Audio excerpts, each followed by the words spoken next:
Good morning, children. Today we are going to study about the chapter Principles of Inheritance and Variation.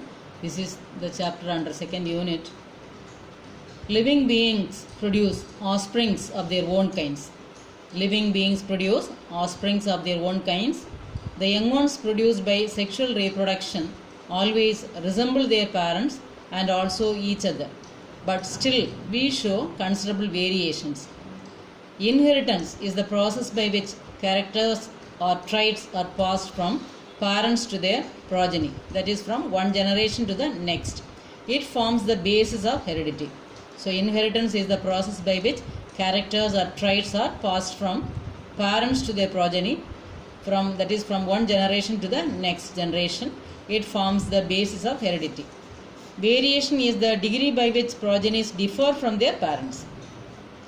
Genetics is the branch of biology which deals with the inheritance as well as variation of characters from parents to their offspring. Genetics is the branch of biology deals with inheritance as well as the variations of characters from parents to their offspring. So in this chapter we are going to study about these similarities and variations in characters and also their inheritance pattern from one generation to another. Georg Johann Mendel conducted experiments for the first time to understand the pattern of inheritance and variations in living things. His observations became the foundation of modern genetics and study of heredity. He is also known as father of genetics. He conducted hybridization experiments on garden pea, that is Pisum sativum, for 7 years and proposed the laws of inheritance in living organisms.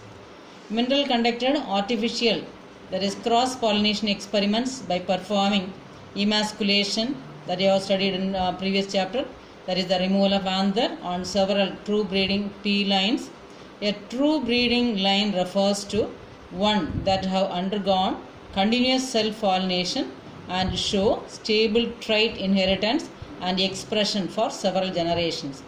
A true breeding line refers to one that have undergone continuous self-pollination and show stable trait inheritance and expression for several generations. And Mendel, he selected garden pea as his experimental material for some reasons. Pea plants are readily available on large scale, has bisexual clistogamous flowers. Peas are self-pollinated and can be cross-pollinated also. These are annual plants with short life cycle, so several generations can be studied within a short period. Pea plants could be easily raised, maintained and handled. Pea plants differ in distinct, that is contrasting characteristics which provide many easily detectable contrasting characters. So why Mendel selected garden pea for his genetic experiments? Important 2 mark question. So the reasons are pea plants are readily available on large scale, has bisexual clistogamous flowers. Peas are self-pollinated, can be cross-pollinated also. These are annual plants. Annuals means which complete their life cycle in one season. These are annual plants with a short life cycle, so several generations can be studied within a short period.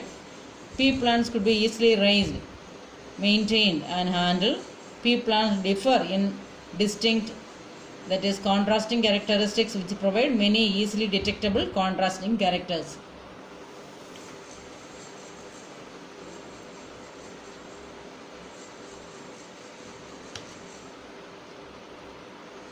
The contrasting traits used by Mendel.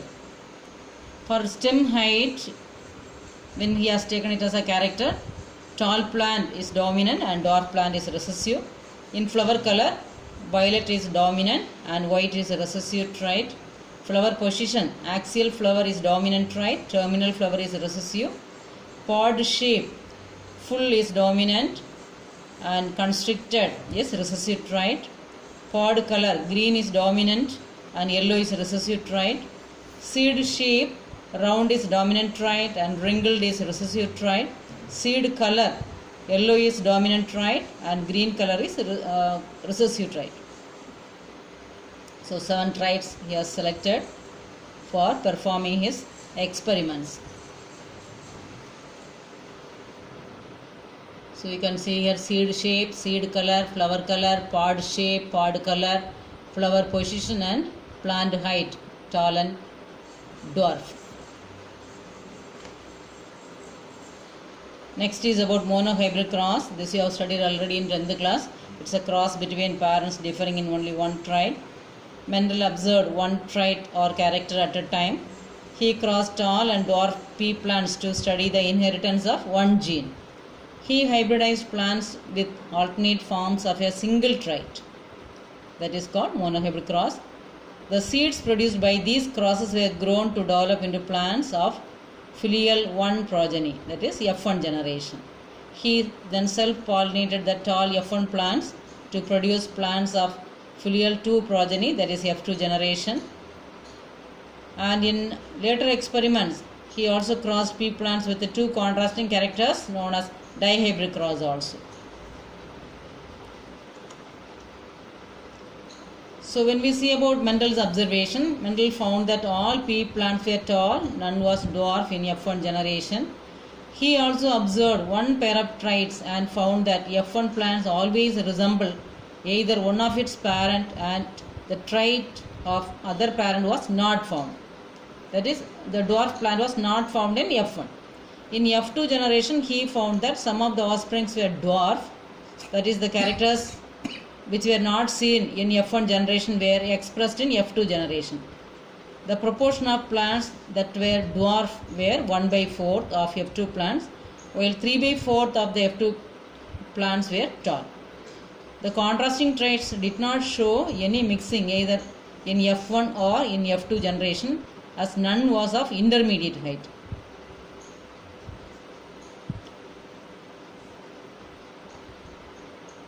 So in F1 in monohybrid cross, he found that the phenotypic ratio was 3:1, that is tall is to short in the ratio of 3:1, and genotypic ratio capital TT is to capital T small t is to small tt in the ratio of 1:2:1.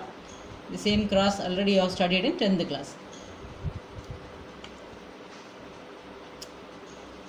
When we see about the Mendel's inference, he proposed that some factors passed down from parent to offspring through the gametes over successive generations.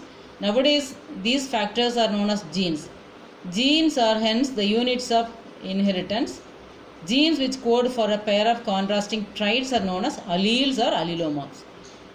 Genes which code for a pair of contrasting traits are known as alleles or allelomorphs. They are slightly different form of the same gene. Slightly different form of same gene.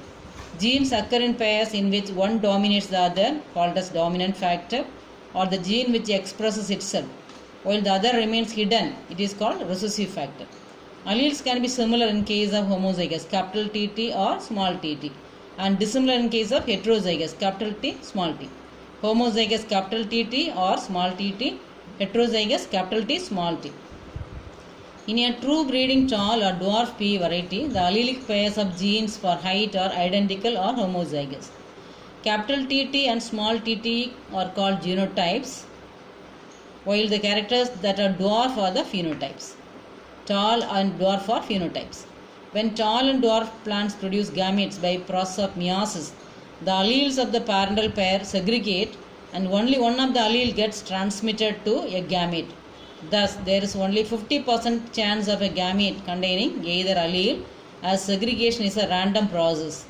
During fertilization, two alleles, capital T from one parent, small t from another parent, are united to produce a zygote that has one capital T, one small t allele of, or the hybrids have capital T, small t. So the hybrids contain alleles which express contrasting traits. It is called the plants are heterozygous.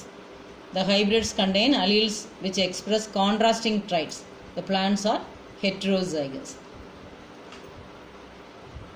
Next is about the Punnett square. You can see in the picture the production of gametes by the parents, the formation of zygotes. The F1 and F2 generation can be explained by a diagram called Punnett square. It was developed by British geneticist Reginald C. Punnett. and it is a graphical representation to calculate the probability of all possible genotypes of offsprings in a genetic cross. Next is about test cross. It's a cross of F1 progeny with the recessive parent. It's a type of cross of F1 progeny with the recessive parent is known as test cross. This method was devised by Mendel to determine whether the dominant phenotype is homozygous or heterozygous, whether it is capital TT or capital T small t. So in monohybrid test cross, the F1 capital T small t is crossed with the recessive parent small tt. You can see the gametes capital T small t and small t. When you draw the Punnett square, you will get tall and dwarf in the ratio of 1:1. In case of dihybrid test cross, you can see the round yellow, capital R, heterozygous round yellow, capital R small r, capital Y small y, crossed with small r or small yy, that is wrinkled green. You can see the gamete formation, and the ratio is 1:1:1:1. In monohybrid test cross ratio is 1:1, whereas in dihybrid the test cross ratio is 1:1:1:1. Very very important 3-mark question. In monohybrid the test cross ratio is 1:1, whereas in dihybrid the test cross ratio is 1:1:1:1. Yellow round, yellow wrinkled, green round, green wrinkled. Yellow round, yellow wrinkled, green round, green wrinkled in the ratio of 1:1:1:1.